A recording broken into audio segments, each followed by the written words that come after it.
નમસ્કાર વિદ્યાર્થી મિત્રો, ઓનલાઈન ક્લાસમાં તમારું સ્વાગત છે.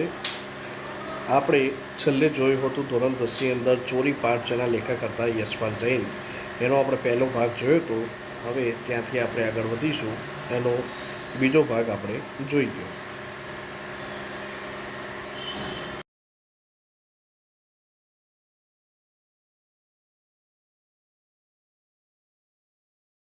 तो गया पर जैसे वह अनुभव कर रहा हो कि दुनिया का जाने कितना गहरा पाप उसने कर डाला है.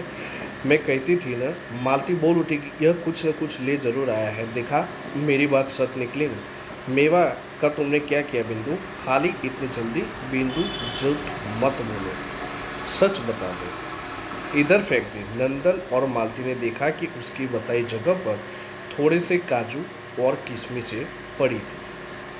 नंदन ने बिंदु के कंधे पर हाथ रखा और कहा, मेरे साथ आओ.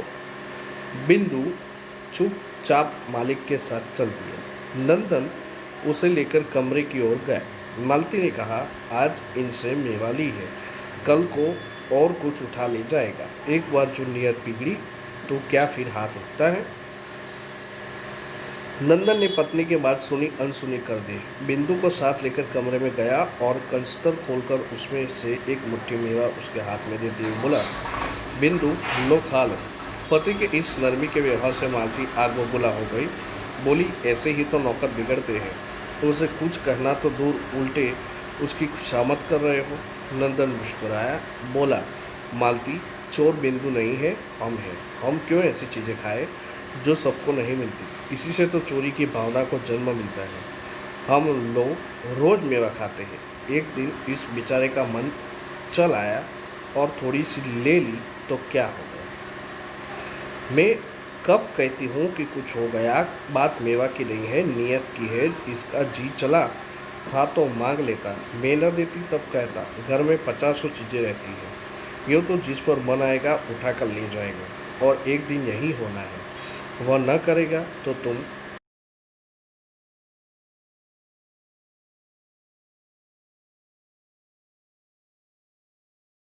चोरी बंद नहीं हो सकती. चोरी अच्छी नहीं है, पर आज की स्थिति बड़ी लाचारी की हो गई है. नंदन ने समझाते हुए कहा, देख लेना, एक दिन यही बिंदु घर में से ट्रंक उठाकर न ले जाए तो मेरा नाम मालती नहीं.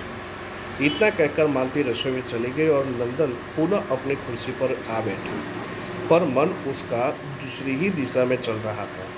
थोड़ी देर वह सोचता रहा, फिर उसे विचारों को समेटा और लेख पूरा करने में लग गया.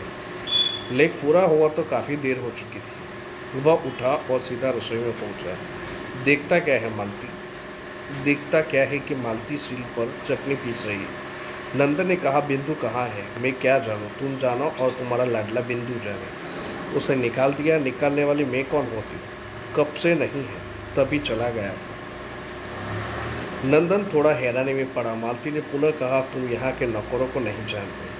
अपने घर में भी उनका हाथ रुकता नहीं. कुंदन के यहाँ कितना अनाज भरा पड़ा है, फिर भी एक दिन आँख बच गई तो काका के यहाँ से गेहूँ ले ही गया. नंदन जानता था कि बस बहस का अंत नहीं. उससे बात को आगे नहीं बढ़ाई और तौलिया उठाकर स्नान करने चला गया. स्नान करने के बाद उसने भोजन किया. दोपहर बीती, शाम होने को आई. फिर भी जब बिंदु न लौटा तो मालती के मन को अच्छा नहीं लगा.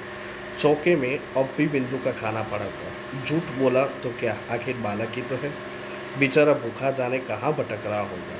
कई बार कमरे से बाहर आकर मालती ने बिंदु को देखा. फिर बगीचे का एक चक्कर लगाया कि कहीं पेड़ के नीचे पड़ा सो न रहा हो. पर बिंदु वहाँ कहाँ था जो मिलता. मालती आकर पलंग पर पड़ गई और अपने को पूछने लगी कि जरा सी बात को इतना तूल क्यों दिया. थोड़ी सी मेवा ले गया था तो क्या गजब हो गया था. सोते देर हो गई तो